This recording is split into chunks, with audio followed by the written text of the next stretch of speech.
প্রথম যখন পিঠা বানানো শুরু করছিলাম তখন কিন্তু বাজারের গুঁড়ি দিয়ে বা পিঠা বানাইছি।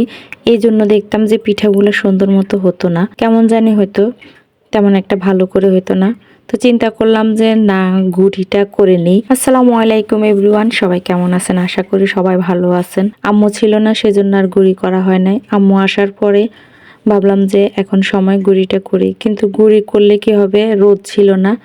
আর যেই সময় আমি গুঁড়িটা করলাম সেই সময়েই রোদটা আসা বন্ধ হয়ে গেছে, একেবারে শৈত্যপ্রবাহ চলতেছে।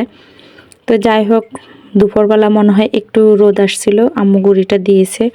আর বিকেলবেলা আমি গিয়ে দেখি যে একেবারে সব দিক কুয়াশায় ঢাকা।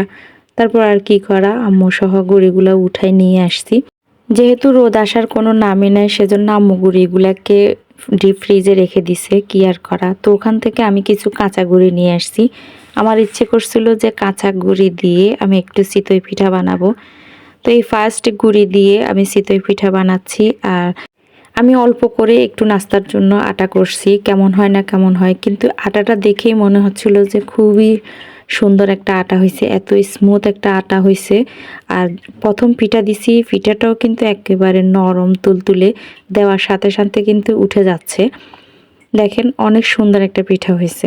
তো আসলে গুঁড়ির কারণেই কিন্তু অনেক সময় পিঠা সুন্দর হয় না। আমরা বাজারের গুঁড়ি দিয়ে পিঠা বানাই, কিন্তু পিঠাগুলো এই কারণেই সুন্দর হয় না। প্রথম আমি খুব বিরক্ত হতাম, কি ব্যাপার আমার পিঠাগুলো হচ্ছে না কেন, সব কিছু তো ঠিক আছে। কিন্তু পরবর্তীতে আমি শুনলাম যে বাজারের গুঁড়ি দিয়ে পিঠা আসলে সুন্দর হয় না। তো এই দেখেন প্রথম পিঠাটা কিন্তু আমার অনেক সুন্দর হয়েছে, আর নিচ দিয়েও কিন্তু পোড়া যায় নাই।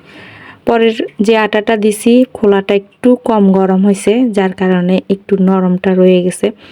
আর আটাটা দেখেন অনেক সুন্দর একটা আটা হয়েছে।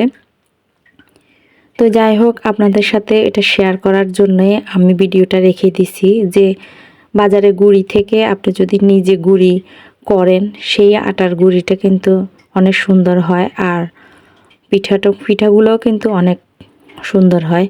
তো আমার যে দ্বিতীয় পিঠাটা, ওই পিঠাটা একটু উঠতে কষ্ট হয়েছে, কারণ আমি একটু আগে এটা উঠানোর চেষ্টা করছি, যার কারণে এটা একটু ভেঙে গেছে।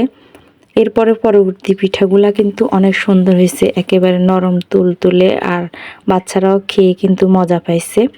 তো এই যে আমি সবগুলো পিঠাই বানাই নিছি, অল্প একটু আটা করছি, যার কারণে পিঠা হয়েছে 4-5টা। তো যাই হোক, এই যে যে আমরা রাব যেটা বলি, ওটা দিয়ে বাচ্চাদেরকে নাস্তা দিচ্ছি। যাই হোক, নাস্তাটা রেডি করে আমি বাচ্চাদের জন্য নিয়ে যাচ্ছি। তো সবাই ভালো থাকবেন। আজকের মতো ভিডিওটা পর্যন্ত, কেমন হয়েছে অবশ্যই কমেন্টস করে জানাবেন। সবাইকে অনেক অনেক ধন্যবাদ জানিয়ে বিদায় নিচ্ছি। আল্লাহ হাফেজ।